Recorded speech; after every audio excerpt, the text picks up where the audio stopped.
اچھا حسن بھائی، آپ نے تاریخی آراء پر بات کی کہ اس میں نہ کوئی دینی فہم کا کوئی مسئلہ ہے کہ غامدی صاحب کی پوری فکر خراب ہو رہی ہے، تو کیا آپ اس بات کو بھی اون کرنے کو تیار ہیں کہ اہل تشیع جو شیخین کریمین سے متعلق جو رائے رکھتے ہیں، تاریخی پس منظر ثقیفہ بنی ساعدہ میں ان کا تقرر کیسے ہوا، یا سیدہ فاطمہ کے ساتھ میراث نبوت کا ایک اختلاف ہوا، یہ ایک الگ بحث ہے کہ ہم ان کا علمی رویہ ہے یا ان کے اختلافات کو دور کریں، لیکن کیا آپ ان کو بھی ایک مسلمان کی حیثیت سے یہ حق دیتے ہیں کہ وہ شیخین سے سیاسی، علمی اور نظریاتی اختلاف کر سکیں؟ جس سے چاہیں آپ نظریاتی اختلاف کریں، علمی اختلاف کریں، فکری اختلاف کریں، اس کی اسٹریٹجی، اس کے اقدامات پر تنقید کریں، ہر انسان کو یہ حاصل ہے. ٹھیک ہے، وہ چاہے اہل تشیع کریں یا اہل سنت میں سے کوئی کرے. کل کو کوئی اور فرقہ اٹھ کے تنقید کرتا ہے، اس کی وجہ یہ ہے کہ مجھے اس دنیا میں جس شخصیت کے آگے اپنے تمام تر عقیدت کے براجوں کو سرنڈر کرنے کا حکم دیا گیا ہے، وہ محمد رسول اللہ کی شخصیت ہے. وہ دین کا تنہا ماخذ ہے. وہ ہستی ہیں کہ جنہوں نے روئے زمین پر کھڑے ہو کے دعویٰ کیا ہے کہ میں خدا کا فرستادہ، منتخب، چنیدہ، بھیجا ہوا پیغمبر ہوں. ان کی اطاعت میں نے کرنی ہے. وہ دین کا تنہا ماخذ ہے. آپ کی ذات والا صفات، آپ نے قرآن و سنت دیا ہے، میں نے اس کے آگے جھکنا ہے، اس کے آگے سر تسلیم خم کرنا ہے. اس کے بعد جس طرح اس دین کے آج میں مخاطب بنتا ہوں، اسی طرح صحابہ کرام مخاطب تھے.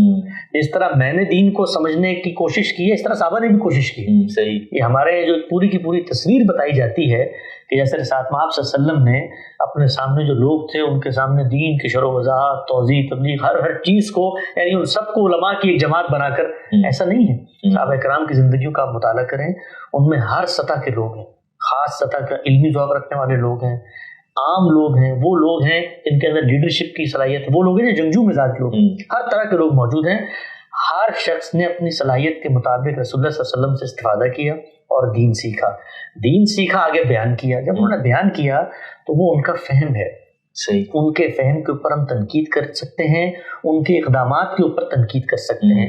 تنقید اور اختلاف سے کبھی مسئلہ پیدا نہیں ہوتا. صحیح. جس چیز سے مسئلہ پیدا ہوتا ہے وہ ہے نیت اور محرکات کو طے کرنا. جب ہم یہ کہتے ہیں کہ شیخین کریمین جو ہیں وہ نعوذ باللہ من ذالک، یہ تو غاصبین میں سے ہیں. یہ صحابہ کرام کی جماعت نے اقتدار کہیں اور آ رہا تھا. یہ مثال کے طور پہ اللہ تعالیٰ نے منصب امامت پر برجمان کرنے کی ذمہ داری تو کسی اور کو دی تھی. یہ لوگ ہیں، یہ جماعت ہے جس نے یہ ہونے نہیں دیا. تو اب بحث قول و فعل سے اوپر اٹھ گئی ہے. صحیح. اب بحث چلی گئی نیت اور محرکات میں. تو یہاں پر دو اخلاقی سوالات پیدا ہوتے ہیں. پہلے تو یہ ہے کہ آپ کسی شخص کے بارے میں، اور وہ شخص بھی کون ہے، کوئی ہمہ شمہ نہیں ہے عام آدمی سڑک پہ، وہ جماعت ہے صحابہ کی جنہوں نے ساتھ آپ صلی اللہ علیہ وسلم کے ساتھ زندگی بسر کی ہے اور آپ کے دین کی اشاعت، اس کے فروغ کے لیے اپنی تمام چیزیں قربان کر دی ہیں. یعنی اس درجے کے لوگ ہیں. ان لوگوں کے بارے میں اگر آپ کوئی اخلاقی حکم لگاتے ہیں تو ہمارا دین یہ کہتا ہے کہ آپ کسی شخص کے بارے میں، اس کی نیت اور محرکات کے بارے میں کلام نہیں کر سکتے الا یہ کہ آپ اس کو پایہ ثبوت تک پہنچا دیں. تو جو چیز پایہ ثبوت تک پہنچائی جاتی ہے وہ تو اعمال و افکار ہیں، اس کی تو دوسری توجیہات بھی موجود ہیں. صحیح. مثلا آپ اگر یہ کہتے ہیں کہ جی سیدنا علی کا منصب تھا اور اس کو دیگر صحابہ نے غصب کر لیا، تو دوسری آراء موجود ہیں، وہ بتاتے ہیں کہ یہ معاملہ ایسے نہیں ہوا. آخر ثقیفہ کے معاملے میں باقی لوگ بھی تو موجود ہیں نا جو منتخب کر رہے ہیں، تو وہاں پر توجیہ ہوتی ہے قول و فعل. لیکن جب آپ نیت پہ جاتے ہیں تو پھر میں آپ سے گفتگو نہیں کر سکتا. صحیح بات. میں آپ سے کیا گفتگو کروں گا؟ آپ کہتے ہو غاصب تھے اس لیے کہ اقتدار کے حریص تھے اور انہوں نے ان کو کرسی سے اتار دیا، تو میں پوچھوں گا یہ آپ کو کیسے معلوم ہوا؟ تو آپ کہیں گے دیکھو یہ واقعے کی توجیہ ہوتی چلی جائے گی، واقعے میں اختلاف ہوتا چلا جائے گا. تو یہ پہلا مسئلہ ہے ان حضرات کے ساتھ. دوسرا مسئلہ یہ ہے کہ اگر وہ بحیثیت جماعت کو غاصبین کی جماعت سمجھتے ہیں تو سوال یہ پیدا ہوتا ہے کہ رسول آپ صلی اللہ علیہ وسلم نے جو دین ہے اس کو آگے منتقل کیا ہے، اور قرآن مجید یہ کہتا ہے کہ قوموں کے اصطفاء کے بعد بنی اسماعیل کی ایک منصبی ذمہ داری ہے. تو اس ذمہ داری کا پھر کیا ہوا؟ اور جس دین کو میں اخذ کر رہا ہوں اس دین کو پہلے دن سے اجماع اور تواتر کے انعقاد سے آج تک پہنچنا چاہیے. صحیح. تو وہ دین تو منہدم ہو گیا. تو مجھ تک دین پہنچایا کس نے اگر پہلی جماعت ہی غاصبین کی جماعت تھی؟